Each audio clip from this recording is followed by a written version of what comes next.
yeah, 正山小种. Yeah, Zhongshan Xiaozhong, Nice. straight from Zhou Qianfeng's shop. Wait, which is basically Lapsang Souchong, right?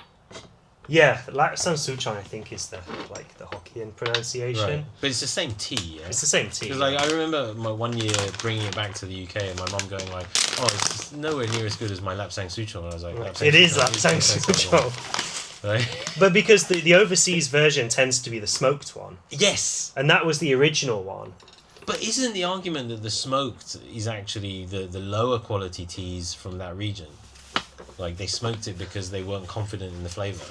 There's a whole story that it was something to do with like a bunch of soldiers in the Qing dynasty came through the village, and then they demanded like the villagers let them sleep in their like sheds, in their barns, and they had all the tea, and the sweaty unwashed soldiers slept all over the tea, Right. and they made it stink, and then they had to ship it To sell it. because it would go, basically the tea would be grown in Wuishan, right, and then it would right. go to this town called Shamei, Right. and then that was sort of a distribution hub, and then from there Wait, distributors Xiamen? Or... no, Shamei.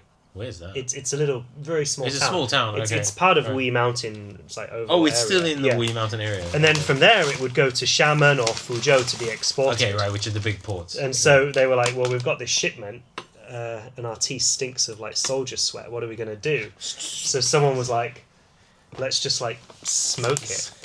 It's just like burn a load of. And it was their most popular.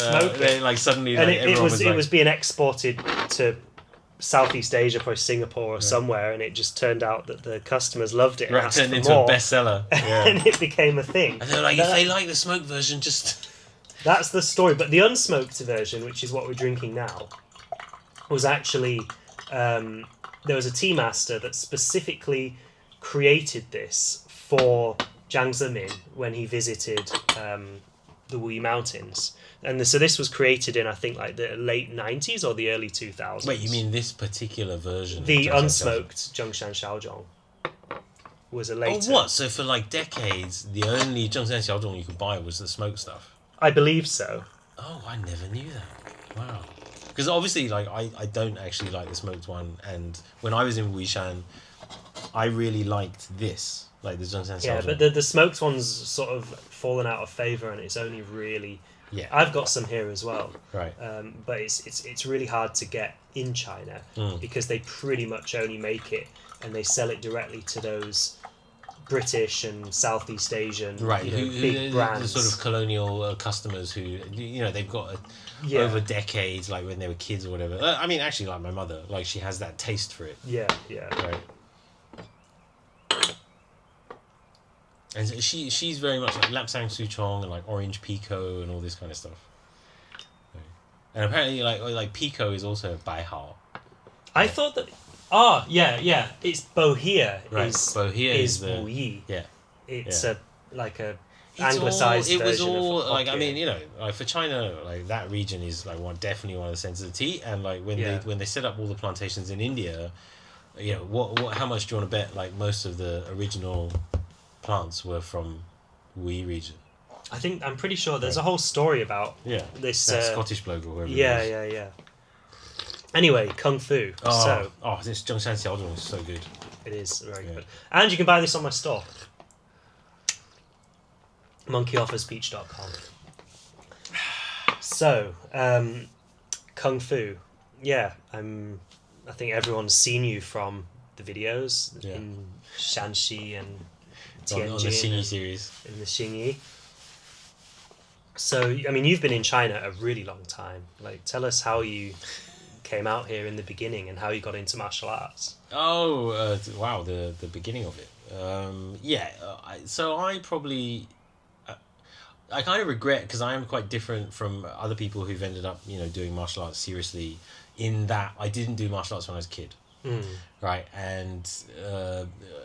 so, most people, like, where they live... I mean, Wing Chun for you, like, where it was close to where you grew up. Like a lot of people, like where I grew up in a certain part of London, yeah, it's tons of karate, tons of taekwondo, like lots of judo, and actually, so my part of London is very Korean, and so the unusual thing, now thinking back on it, is that we had hapkido, Ah.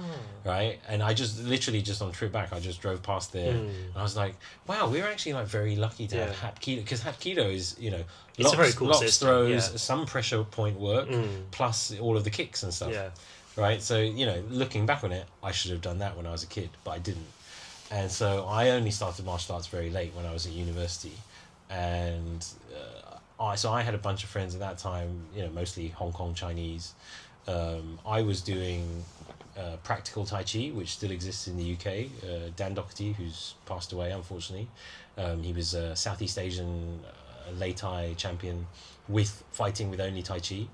And my friends were doing a mix of Choi Lei Fat, Bagua, and also Wing Chun Gai. And so after that, like for a very long period, I was focusing on my career, right? So getting established in my career, learning Chinese. So those are the years that I learnt Chinese, but wasn't doing much Kung Fu. So only... And this was already in China, right? No. This was... university in London, then couple of years just purely to teaching English and learning Chinese in China, but I didn't do any Kung Fu then at all, okay. which is again is a bit of a mistake. And then again focusing on my career back in London for about at least 4 or 5 years, and then I only really like started trying to get back into mostly internal arts around 2009. Okay. And so 2009, I was in a gap between jobs, and I came back to China, and by that point, I could properly speak Chinese. Went to Chen Village, didn't actually meet any of the famous Chen people. Like I was focusing on small frame, like that was a bit of a weird trip, because I met like Bagua people, Xingyi people, like Chen Village people, some of the Yang style Tai Chi people. And then I went back to London for work, and I only moved to China in 2012. So I think I first met you around 2012. Yeah, because I was still living in Yantai. It's when I used to come visit you weren't Shanghai. even living in Shanghai at that point. Yeah, I just used to come down with Chow just for like holidays, right, and because yeah. I knew Anthony first, and then we met through Anthony, Of and course. it was around that time. Of course, yeah. So I didn't realize, because you weren't like, obviously your wife's Shanghainese, but you weren't living in Shanghai at that point. So that was and like a lot of people in US or UK or Canada or whatever, like I wasn't really satisfied with the versions of Xingyi and Bagua and Tai Chi that I'd practiced or had contact with in the UK. And so I came here, and I'm not saying China is like a Kung Fu wonderland, but there's a lot of choice, right? There's branches. If you make the effort, there's branches of almost everything you can think of, right? If you're interested in certain things, if you're interested in Yin style Bagua or Wu style Tai Chi, or very much more obscure styles like Wen Sheng Quan, or which are only practiced in like. Yeah. I mean, the thing that surprised me coming over here was how regional Chinese Kung Fu is even now. Like ultra regional, some of them. Yeah, I think a lot of people really don't realize that if you're in say Shanghai, like you're not going to find any Fujian arts. At least I've never seen any. Zero. There's going I've to be zero had a lot white of crane. people asking me about, I'd love to come and live in Shanghai and learn white crane. I'm like, no, wrong place. Like, Wrong place. Maybe Wrong there's place. some migrant worker somewhere that knows it, but like you ain't gonna find him. Yeah, exactly. China is in that respect. China is hyper regional. Like so, even now, Guangdong will still be Choi Lei Fat and Hongquan and Wing Chun, and Fujian will still be White Crane and Five Ancestor, and every most of some regions have almost no native martial arts. So like Jiangxi is kind of a desert. Jiangxi has the Zimenquan. Zimenquan. I guess Zimenquan would be their only like one that's actually from Jiangxi. But whereas somewhere like a lot of parts of the north, like Changzhou would be just name a style, right? Like Baji, Tongbei, Pigua, right? Because historically those places they fought a lot and they did a lot of bodyguarding work, right? Sorry, the caravan guards, Biaoju, Biaoshi. Right, so I mean that's something I didn't know that coming over, and you're right. I mean in Shanghai, if you only stay in Beijing, or Beijing's not a good example because there's a lot of stuff, but Shanghai has its local arts or the arts that put down roots here. And if you only ever stay here, you're probably only going to have access to those arts. Yeah, 太极、形意、八卦、太极、形意、八卦, 系列 and only certain versions of. Yeah. But yeah, so 2012 was actually, you know, when I got came over here, and the lucky thing, where I was lucky was I met my sifu, my Songstyle Xingyi sifu, almost immediately. So like I think within 2 weeks of arriving here, I was already training at his factory. Like, and you know, I've now studied with him for, you know, over 12 years, and we're still, you know, I'm looking to host him for seminars and stuff this year or next year. In the UK? In Portugal, probably. Oh. But and then, so the thing that I've been trying to do over the last 10 years is actually, so on the surface, right, the Shenfa, and you'll understand this, certain versions of Bagua or Tai Chi or whatever contradict each other. Right? They're not complementary. And like, you know, they would completely kind of prohibit you from studying. I'll give you an example. So like Cheng Manqing version of Tai Chi, right, which is very popular in Taiwan and in the US to a certain extent, is a very soft version of Tai Chi, right? And so what they would say is, you know, and I know in the old days, like in the 60s and 70s, like, you know, Cheng Manqing himself would say, like, you have to stop doing X style and just completely do my Tai Chi, right? And, you know, that would never work for me because, you know, I'm a Xingyi guy in my bones now. Yeah. Right, I'm never going to give up Xingyi.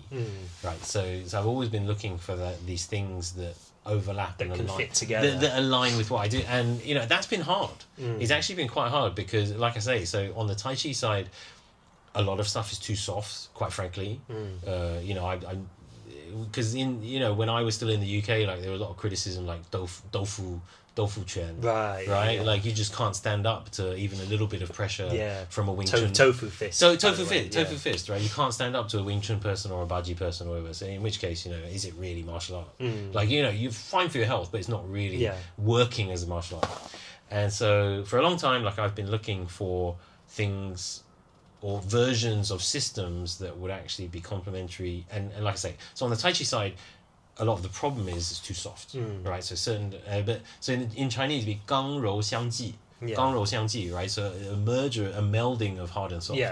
Right? Like, and that's most kung fu actually. That's not a purely internal idea. No. Right? Like most good old school kung fu teachers say that. It's a phrase you hear across the board. Pretty much every style. You know, this sort of false internal-external divide. Yeah. Right? So I've been looking for that. And obviously I've been keeping up with the Xingyi over many years and going to Shanxi and visiting, you know, Song Guanghua. And it's really so on the Tai Chi and the Yiquan side of things where, you know, I've been doing a lot of traveling, visiting a lot of people, trying to find that. And finally, just maybe by coincidence or by luck, just literally in the last year or two in China, I've managed to find versions of systems that really match to my Xingyi. Right, so the Tai Chi that I'm currently doing is Hao style, right, and you know it looks like very old person Tai Chi, right, so it's just completely standing up straight and like, but actually when you get into the mechanics of it, it's very similar to. So we were just doing tiger shape in Xingyi Liu He or Xingyi, right, like a lot of the requirements of that, like the Shenfa requirements, are actually very similar in Hao style, right, so all aligned. Right, the way you use your spine, right? Okay. Like a lot of that stuff is the same. Interesting. Yeah, which I never. I don't really see that sort of. Right, exactly. It's because it's not like, again, like it's such coincidence or luck. Like 90% of what you know, there's house style in Shanghai, but they're robot house style. Right. They don't move. Yeah. Right, which is, you know, so the particular group I'm doing now is from. It's from Xingtai. It's a Muslim teacher. Oh, interesting. Right. This teacher, Chen Guan, is a very interesting teacher, right? Because he's very different background to most of the city Shanghai versions of the styles that we see, right?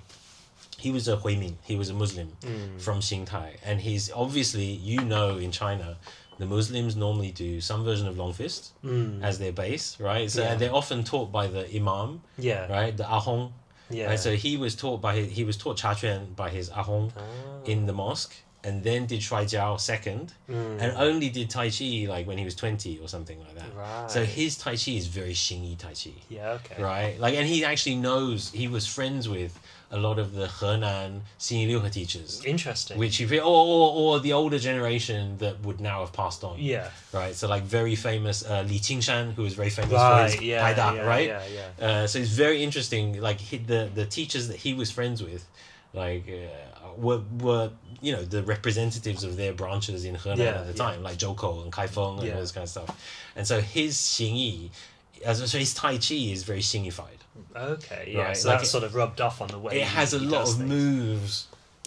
Right. Like in which you know, like other house style people would kind of look at that and go like, oh well. Yeah. But for me, it's perfect. Yeah. Right. That sounds awesome. And then the Yichuan side, right? Again, I've been going around China and meeting people in Beijing and all this. So there's a very famous teacher who was, if you depending who you believe, second generation or third generation Yichuan, and he was teaching somewhere in the south or middle of China, and his students stole his teaching money.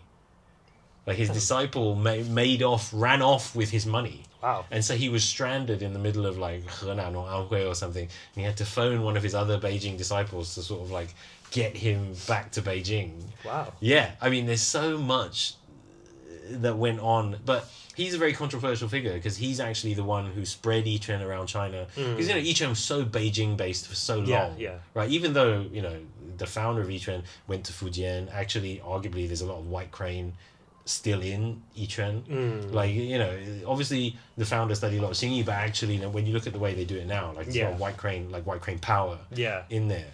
And so this guy is actually the main sort of promotional figure who went around China. He went to Dongbei, he went to Shandong, like he went to lots of places in the south teaching Dachongquan or Yichuan. But he's a very controversial figure. Okay. And so like I've gone around like meeting a lot of the, you know, next generation students of those people. And yeah, like I say, like there's a lot of scammery that goes on. And you know, finally, it's the guy that you will be meeting, Mauro. Right. So ironically, I very likely will end up, you know, fully committing to study from Mauro instead. Interesting. Right. And Mauro lives like just Mauro just a couple of blocks. I spoke to him the other day. He's like, "Oh, I live right near you, so we're gonna get together sometime next week." So I'll probably you guys will probably end up seeing Mauro sat here talking about. I mean, Mauro. I mean, I wholeheartedly. I mean, I've never met someone, well, apart from Will yourself, so obsessed about martial arts. Like, you know, did Wing Chun for many years, and then he came to Shanghai and did Bagua and Yichuan and all this kind of stuff. Like, he's got a lot of stories about his Bagua teacher. I'm pretty sure he's done some Mantis in Yantai. Or he might have. Right, you would know more about the Mantis connection. It might have been that he did Bagua. Anyway, his wife definitely. His wife's called Monica, so it may be that his wife was studying. I don't know. You can ask him about that. Yeah, we'll leave him to tell. He's a fascinating guy.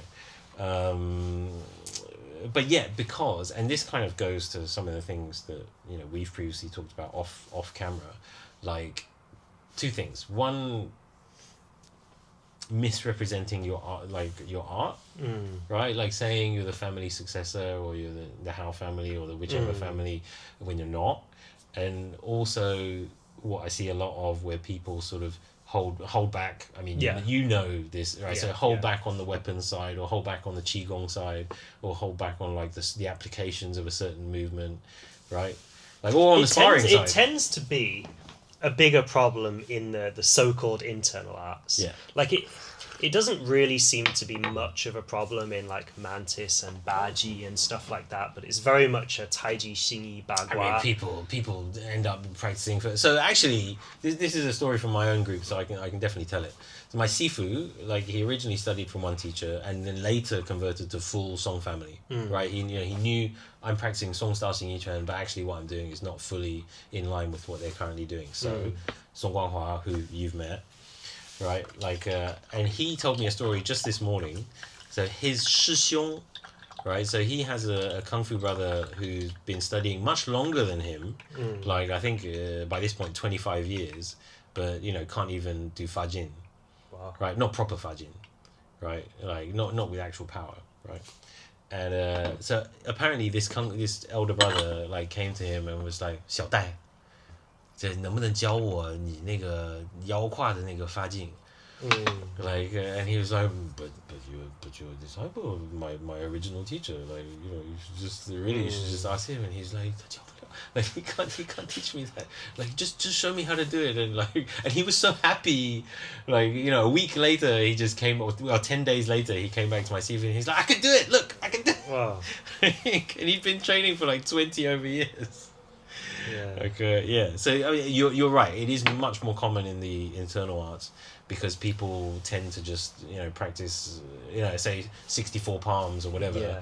for years and not ask about how do I actually fight with this thing. Yeah. Right. And because the internal systems are constructed in a more abstract way, it's a lot easier to withhold Right. certain detail. I mean, it's like an onion. There's layers to it, and it's quite easy to only give the person the sort of the crappy skin layer, the dried out sort of surface of the onion, and not the middle. With the way internal arts look, right? Like it's much more difficult for like a beginner to. So maybe not my style, but like 六合八法. Yeah. Right. Like even we both of us have been doing kung fu quite a long time. Like even to this day, I can't really see how you would use 六合八法. Right, like you develop an eye as you start doing kung fu. Like so for Mantis now, like you'd be 100% eagle-eyed laser. You'd be like, oh, that's probably like a guillotine, a headlock, or whatever. But with the way internal arts look, especially things like bagua, it's very difficult. Right, like so Mauro will tell you next week. Like he did 8x8, right, 64 palms of a certain bagua style, and the teacher was like, oh, well, you've learned the whole post-heaven palms. Now you need to learn the pre-heaven palms. I mean, at a certain point, like, certainly me, and you're already teaching people, right? So at a certain point, you have to decide for yourself what are actually the core elements of a style to actually achieve realistic results. Right? And Maro said the same thing. He was like, you're confusing styles for methods. Yeah. Like actually it's the training methods that are more important. Right. Like stop getting bogged down in all this stylistic people, I'm sure you've had a lot of people with your sets or even my sets, like, oh, the hand has to be here, the hand can't be here. Yeah. Like, hand has to be here, not here. Like you know, or it's 45 degrees, not 20 degrees. Yeah. Right. That's not really, it's missing the point. Yeah. Right, it's missing the point. Like because we were just having a conversation just now with our applications, like it's the attributes, right? So a good system, regardless, right? Baji system, PY system, Tongbei system, whatever, develops attributes. Yeah. And so the hand could be here or it could be here, but the important thing is having this round, sort of round through the back, this structure, right? Or you exactly. Just that's a great explanation. Yeah, like you're achieving a certain goal because there's incoming force. Yeah. Right. And so I'm at the point now in my own practice where I have to decide, what are the things, what are the valuable things to keep training, and what are the things that are kind of, it's the same as you. Like I've spoken to our common friends where one of our friends did 65 routines, there's 65 taolu, right? And you can't maintain that over, and it's probably not worth it. Right, you have to decide what's like what was it, Bajo and Ranjie and all this kind of stuff. Like and same for me. Like I have to decide, like, of the things that I've learned, what's the core that what is actually the core. Like, and there's a thing here. I don't know whether it would be the same for Mantis, which is, so most Chinese styles feel like they have to have the full set of weapons, right? And so especially so for example for Tai Chi, they feel like they have to have a spear set, 枪刀剑, right? So they feel spear, like, and staff, sometimes sword, a staff, right? So exactly, broadsword. Spear, staff, sword, broadsword. But the truth is, like, most Tai Chi styles actually absorb those from wherever the local saber, broadsword sets or whatever. So in that, when you realize that, right, you're like, oh, so house style, like the house style that I'm currently doing, like the jian, right, the double-edged sword set is kind of just made up, right, or absorbed from a local style, right. It's not necessarily, maybe it's different for other branches of Xingyi because obviously, has Byron been on this thing? No, we did. We talked about Shu Xiaodong like on an online one like 5 years ago. All right. Okay. So like I know for some Hebei branches of Xingyi, actually they have like a 5 element fists, Yeah. 5 element saber, 5 element broadsword, and you know everything's all one piece. Yeah. Right, but that's not really the case for like a lot of the styles I've done. Like, you know, it's very obvious to me that you know the Dao and the Jian is actually just sort of absorbed like a local Shanxi, especially you know the northwest of China is very famous for staff and Right. biangan Yeah. styles. So often it's not a bad thing. Yeah. Like you know, I really like the northwestern staff Yeah. styles. You know, I wish I could have actually just spent time like just studying that. But unfortunately, like you know, living in Shanghai, it's not really common here. Yeah. Yeah. So, but they're often like the gun will be coming from biangan, Right. right? So like it's very obvious, like because biangan like they actually shift the it's called like a double shongba. Yeah. You know when they switch the handhold, Yeah. like they'll actually switch the handhold like to defend and then hit. Right, whereas like a lot of staff styles are like just holding one the bar, Yeah. right, the handle of the staff and never Yeah. switching, Yeah. right. So yeah, Interestingly, that northwestern Diangan is actually quite popular in Yantai. really. And Zhou Laoshi incorporated it into his Taiji Mantis. How you mean actually with a biangan? Yeah. Because There is a biangan set in your Tai Chi Mantis. Yeah. I didn't learn it because it's really, really long. Oh, and, right, And it okay. wasn't It's a really Mantis, long so at the set, time right. I was like, I wasn't interested. Right, but- right, right, yeah. Yeah, it was some guy from like the 20s or 30s or whatever. He came to Yantai and he taught it, and it kind of just spread. It's very popular locally. Yeah, Right. so there's not just Zhou Laoshi, but a lot of people in Yantai Yantai. masters. Yeah, not just Mantis, but like other styles as well. It's I mean, you can just walk in the park and see people practicing in Well, Yantai. it's very weird. So, like my Hong Kong Xingyi brothers, right, the Shi Xiongdi, like they have from their Hong Kong teacher, they have a biangan set.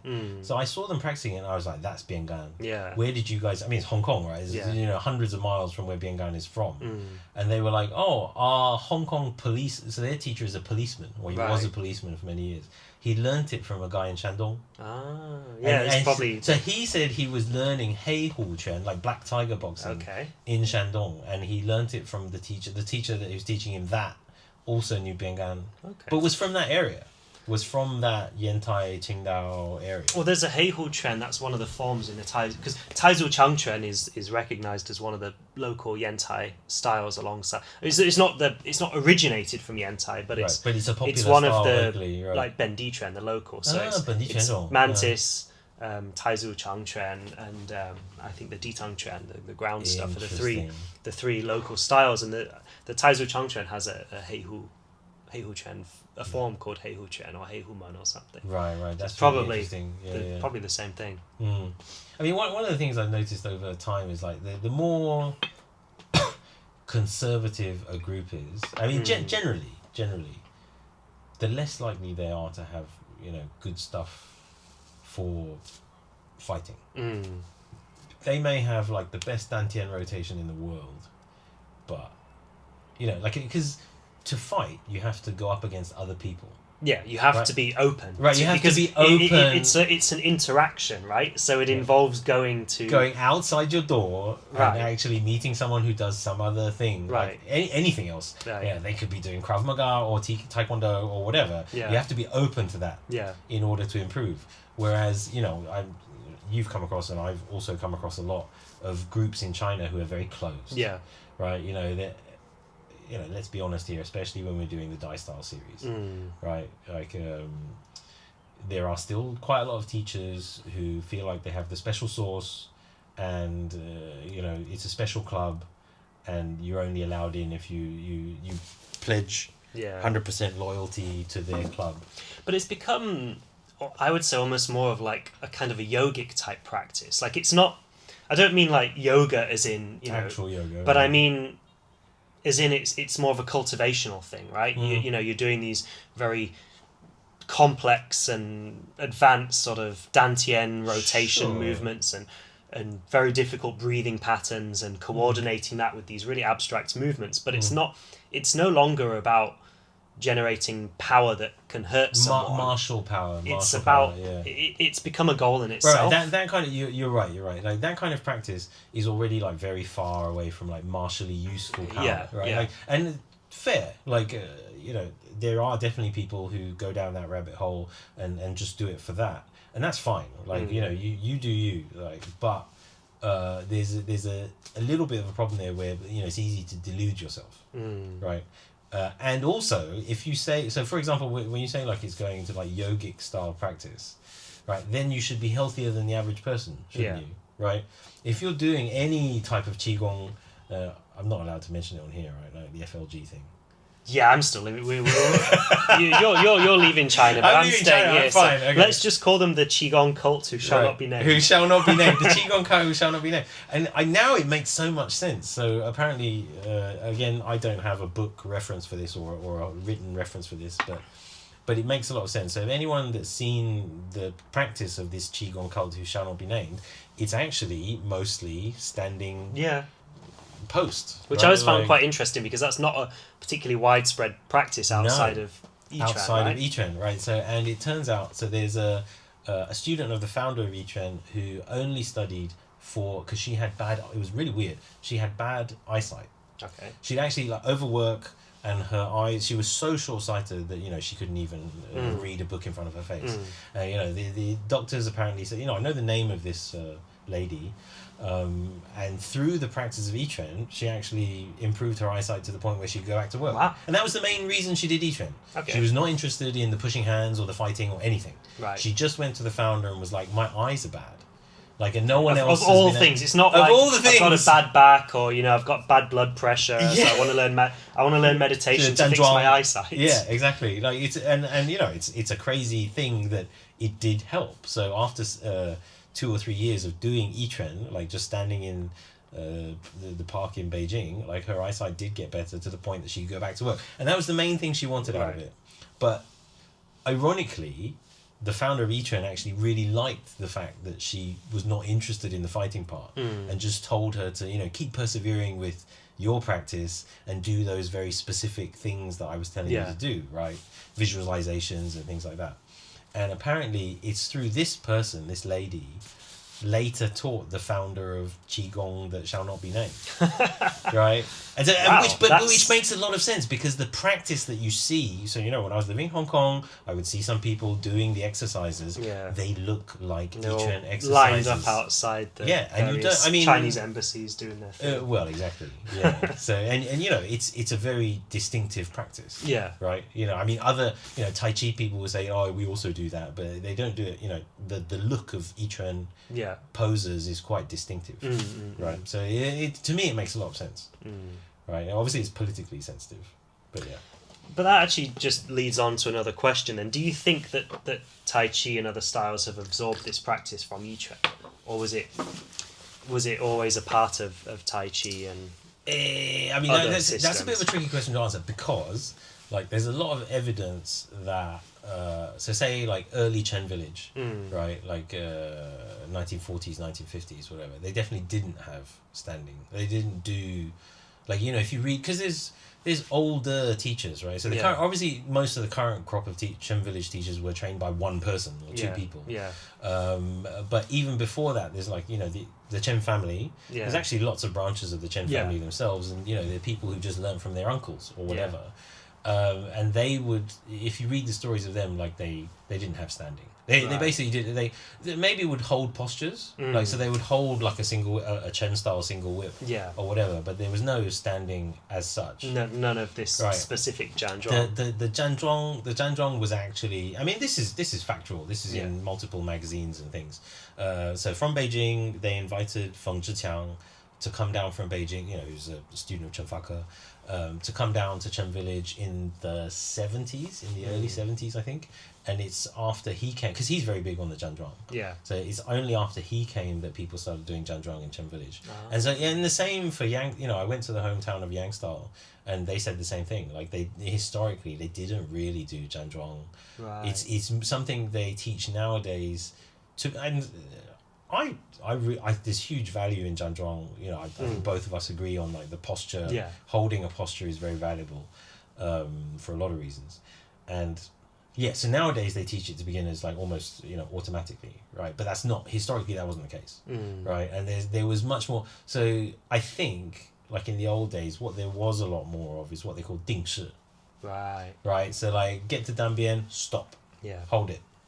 Right. Okay. Keep going. Brush. Repulse monkey. Brush. Brush step. Repulse monkey. Yeah. Like That's quite similar to old Shaolin practice. Yeah. And also Baji. Baji does that a lot. You know. does Baji hold? Like, Yeah. I've never. Yeah. You're supposed to go through the form and hold each posture for so many breaths. And that's like in Changzhou. That's like standard way of practicing. Yeah. And That's and, really and, and interesting. old Shaolin as well. I mean, I heard Hu Zhengsheng told me that when you do Xiao Hongquan, it's supposed to take at least half an hour to do the form. Really? Because you do it really slow and then you stop and you hold each one. Wait. But I mean, so this is why we have to be clear when we're chatting, because performance Shaolin currently isn't like that. No. Right. This is old village. This is Shaolin. village. This is old village Shaolin. Yeah. Interesting. Yeah. And Josh has said the same thing with how he learnt out in the village. He said there'd be a slow way of doing a form and a fast way of doing a form. And the fast way, I mean, you know, obviously you can do like some of Josh's forms you can do in under a minute, right? Yeah. Like, you know, Yeah. but that's mostly. But for your own training, you would say they would do the stop. They would 定式. Yeah. And Baji even the same. Yeah. And then I mean, Ding's been teaching me doing calls it dun jiazi.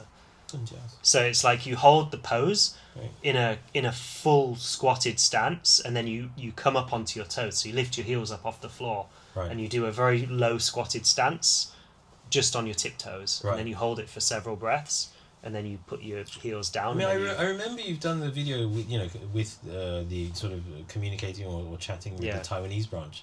Like, do you feel like that part of it is shared between the two versions? I don't think in Taiwan they lift their heels up, Oh, really? but they do the holding the low stances.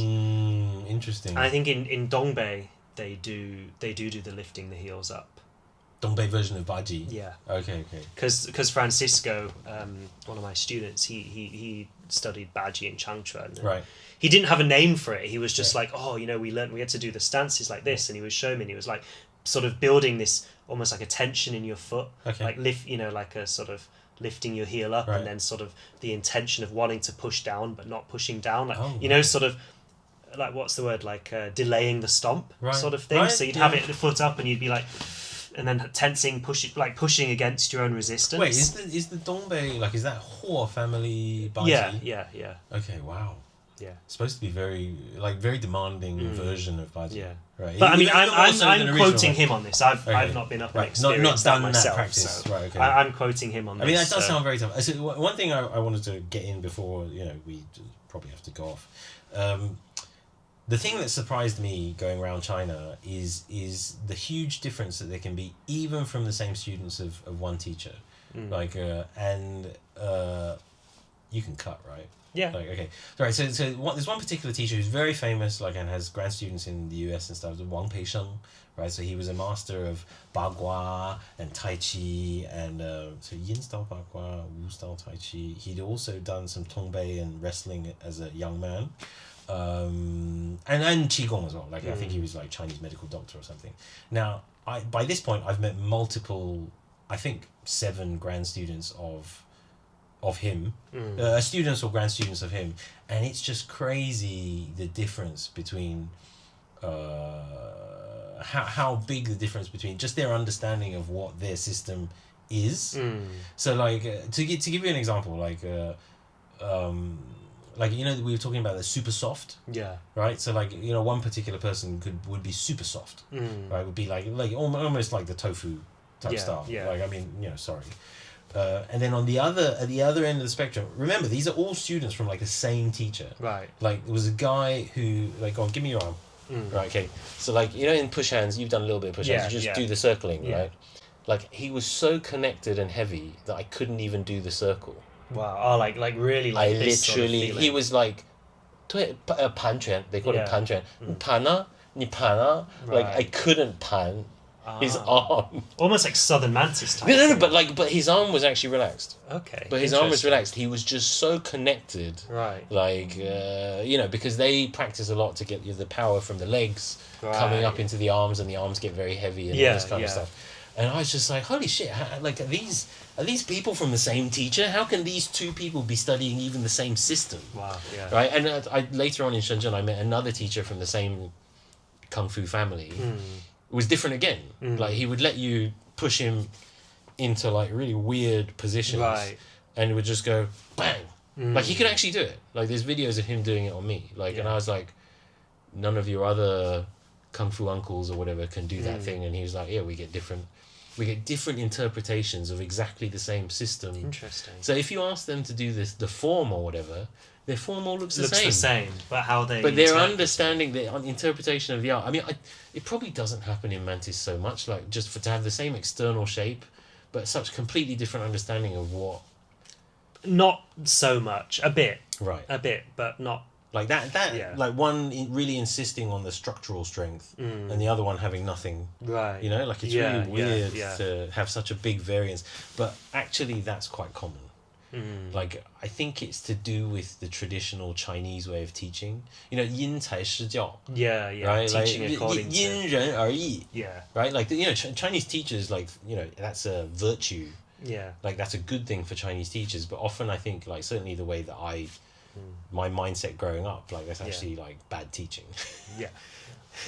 Like, so, To teach according to each person's ability, just to right, it's translate the Chinese, Chinese, is the Chinese. yeah. But I grew up with much more sort of, I guess, influenced by Japanese arts, where it's very standardized. Right, very super standardized. You know, like, the correct way to do a certain throw is this way. Yeah. Like, yeah, it's something. I mean, be interested in your view on that. Like, because especially for Chinese kung fu, it's a very individualistic art in a way, right? Like, everyone's expression of even the same set Yeah.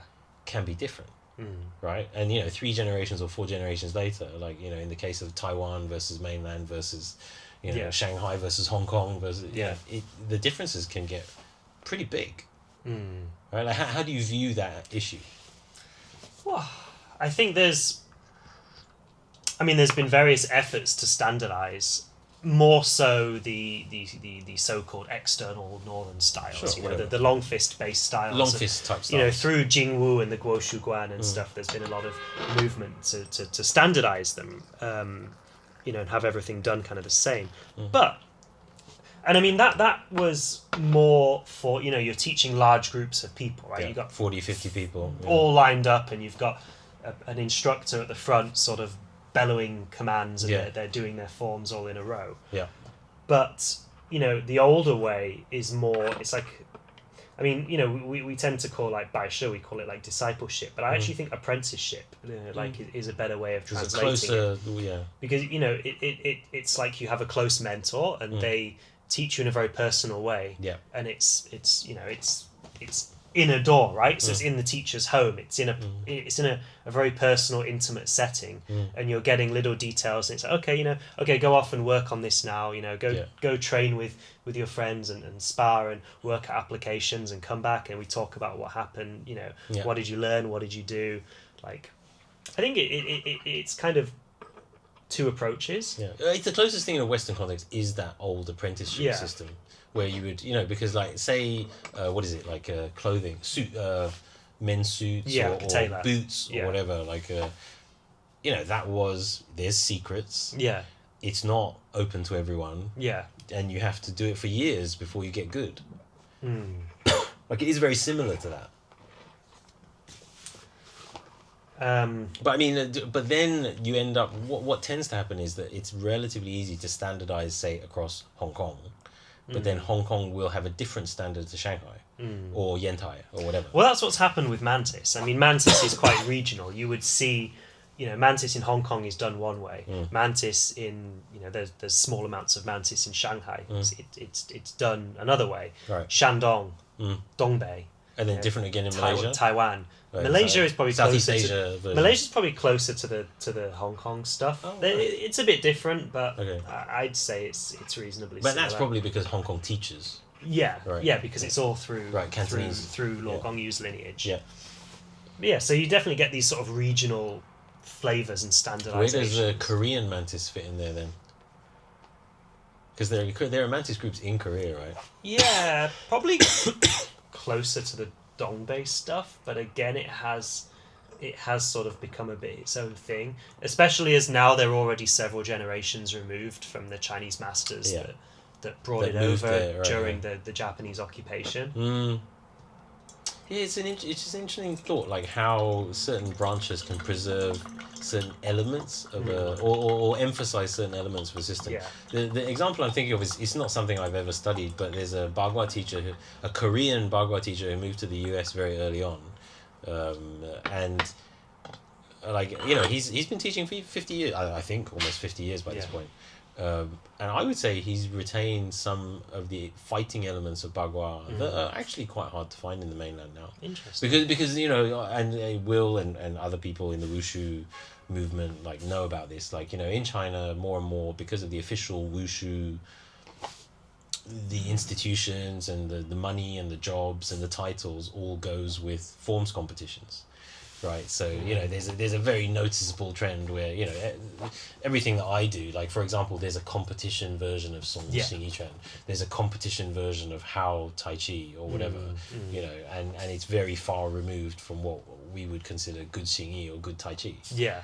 Right, and I'm sure that goes for like your arts as well. Mantis is a bit, because I guess it's a bit flashier anyway, but there is definitely. I mean, one of the big things is the very wide open stances, you know, great big, and like, you know, dropping down almost into a poo and shaking. The stereotype. There's elements of that traditional and like some people, they'll have two different ways of doing the form. They'll have a way that they do when they go up on stage, training kung fu way. They'll have, you know, the old way that they do for themselves, and then they'll have the way that they'll do when they go up on stage and show a big audience, because they feel they have to conform to those expectations. They have to be performance flashier. style, right? Yeah. Actually, so that's a very good point. Like, so my Sifu just today, and it's something he said to me before, but I kind of forgotten. Like, for us, right, 表演性, 养生性, 实战性. So performance, health, preservation, and then combat way. So there's actually, like, certainly for us, for you know, Song Xing Yi generally, there's three ways of doing every single movement, right? Like, so if you're doing a performance for a competition, right, a form for a taolu for a competition, 5 elements or 12 animals, there's a performance way of doing it, right? And those are, you know, those videos that you see on YouTube are that, right? Yeah. But if you're training to fight with it, it looks different. Yeah. Right? Like, certain things, you know, obviously, and it is a bit of a problem for people who, this is just a problem equally in China as well as like overseas, like people who try and study from books, right? Because, or videos nowadays. Right, well, videos nowadays, but like, you know, historically it was more books. Like, people will try and learn like the ending of a posture, right? Which is, you know, obviously this is the ending, but in the real system, like, that's literally like 1 microsecond. Yeah, and there's no transition. Right, exactly. Right. There's no transitions. There's not the change. Yeah. Right, and so we've actually had several people join our group, and I'm sure it's a common issue, like, where they've tried to teach themselves, and sort of had to unlearn, right, like, a lot of the stuff, because that's the ending posture, right? You know, all of this kind of stuff, like, and that's just a snapshot. Yeah. Right, and actually most of the key of everything is how you get there. The key of everything is how you get there, right? And I think that applies to a lot of arts. Yeah. Right? And it's one of the things, like, the old Sifus would kind of, like, hold back a little bit. Right? Yeah. I think we'll have to wrap up in a minute, but I want to ask you one last kind of final question, and that's for people that wanted to come over to China and do, you know, what you've done and travel around and train, what advice would you give people? I mean, the first thing, I've always really been supportive and enthusiastic about people coming over to China. I think more people, if you're interested in Kung Fu, you should come to China at least once, right? This is where Kung Fu is from. You know, and even nowadays, like, the sheer variety and different expressions of any style that you're interested in are still here, right? This idea that Kung Fu died, you know, Will has mentioned many times, like in the Cultural Revolution. I mean, that's just false. You know, many, you know, I could off the top of my head, I can name a dozen styles where the masters just kept training, all through the Cultural Revolution. Just, I mean, to one particular style, like training in a graveyard at dead of night, right? Just in order to keep the style going. Yeah. right? So those styles are still here and still. I mean, I wouldn't say sometimes they're not strong, Yeah. right? They're probably, the thing that they're struggling with nowadays is getting new students, right? Yeah. Very few new students coming along. That's something right? I've seen across That, the board. that's to do with modern China. Yeah. Let's be honest, right? Modern China, like, and young Chinese people are not interested in kung fu, Yeah. right? So if people are coming from abroad and coming here, it's not. China is not easy. It's not an easy place to get around. It's not an easy place, especially with the language barrier and the cultural barrier, to get access to teachers. Maybe take advantage of the people that have gone before. If there are people in your style that are here, introductions are very important. Very, very important. Right, personal introductions, make a whole world of difference. Yeah. I've been. It makes the difference between being completely ignored by a teacher or being invited to his house. Yeah. I mean, it really makes a huge difference. Also, try and empty your cup. Like, and I've been guilty of this, because I've learned other stuff and I have bad habits from other arts. I've also made that mistake where I say, oh, well, I've done Xingyi before, or I've done Tai Chi before, and that never goes down well. Yeah. Right. No, it's not a good way to sort of make friends or get on a good terms with a master. And then there's the language and the culture. Like, it's very important to, these are Chinese arts, and they were created in a Chinese context. Like, rightly or wrongly, like, as Westerners, we probably think, oh, why is there all this, why do I have to call you my kung fu uncle or kung fu brother, or why do I have to, have dinner with you and have a tea with you and all this kind of stuff? But it's part of the culture. Yeah. And I think understanding the culture is I think it's such an enriching part of the art, and I think that everybody, not saying everyone has to come out and live here, but I do feel if you're passionate about Chinese martial arts, you should at least once in your life come here. Oh, definitely. And try and just see and experience training, even just for a few weeks. Well, and I would argue in the place where it's born, in the cradle. And the earlier the better, because it's always the problem, and it's been a problem for a long time. Like, the older generation, like my own teacher is in his 60s, just turned 60. The people with the goods, like Wang Xuyuan, right, you're currently studying with. I mean, how old is he? He's in his like late 70s. Right, exactly. Like these are people who've really trained the system as it was meant to be trained, right? And they're not getting any younger. Like, and there's a big gap between that generation and one generation down. Yeah, like people have sometimes commented on the channel, why do you always interviewing old Chinese masters? I'm like, well, I haven't seen a huge amount of like really impressive kind of young energy here. There's a lot of historical reasons for that. Yeah. Like, I feel like the generation in the middle, for like a lot of historical reasons, like maybe they didn't have the conditions to train, they didn't have access to good masters, or alternatively, maybe the explanation is that those were the Wall Street boom economy years in China, where everyone was get rich quick. Yeah. Right? Like, that generation of people was, I mean, it's hard to imagine if you've never lived in China, like, what that was like. Yeah. I mean, China went from, dirt poor, backward country to effectively like first world, well, the big cities. Yeah. Right? It went to like a first world modern. Within a decade? Within a generation. Yeah. Right? So, like, I think like lots of different factors mean that middle generation actually didn't have much time to or need for kung fu. Yeah. Right. Like, and I think that's the situation in China now. Ironically, maybe some of the like young, very sort of dedicated ones of the younger generation, like 20s or up to 30 years old, might end up being better. But who knows? That I still think it needs time. I'm seeing a sort of bit of a reinvigoration, particularly down in Fujian. Like, I'm seeing quite a lot of young people training White Crane and stuff down All right, there. that's great. So that's positive. But up north, it really. does seem to be not doing so well. I mean, it's a funny thing, isn't it? Like, why, like in Fujian, like you say, like they are supportive and they really identify with their local arts. Like, is there like a culture or accent? I don't know why, but I did find, like, when I was walking through Fuzhou through the tourist area, right, and I just walked into this building that it said it was some sort of like culture museum. I didn't know exactly what it was. I was, it says it's free, so I just walked in. Yeah. And it was all about different Fuzhou culture. Oh. In this old Qing dynasty like traditional courtyard house, right?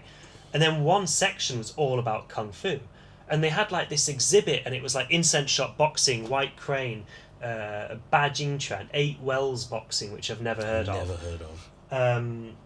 Wuzu Chuan, like a whole bunch of these different styles, and then there was like this TV, and you could like tap the style name, and then it'd start playing videos of the form on this TV, and then you could stand in front and do this VR thing where you did like an incense shop boxing form in front of it. Yeah. So yeah, they're definitely Fujian. Like these efforts to sort of preserve and promote like local arts. But you don't see that. I mean, arguably, so is it a money issue or is it a culture issue? Like, I don't know. But like, so somewhere like Changzhou, coming back to Changzhou, like in the north, right? Like it's got like from a martial arts perspective, it's got such like a rich history of like the home of Baji, the home of Pigua, like Miao Dao. I have friends who are really interested in Miao Dao, and Miao Dao is also pretty much from that area. Like they should, arguably, they should be doing a lot more. Like to get people wanting to go to Changzhou and train. It's not just to train. So training wise, promotion wise, and also this kind of like museum just integrating idea into for like local culture. Yeah. Like I don't know whether it's a money issue or like an official support issue. Because in Yantai, they demolished quite a lot of the ancestral, the old Mantis villages. Also, there is a problem like within styles where people are not united. Yeah. Right. Like it's all sort of pulling in different directions. Could be that as well. Yeah. So I think the battery is about to die. So 有人的地方就有江湖. Yeah. So to wrap it up, come to China while you still can, and try and find the old masters and learn what you still can while it's available, right? Yeah, well, it was great to talk to you, and thanks.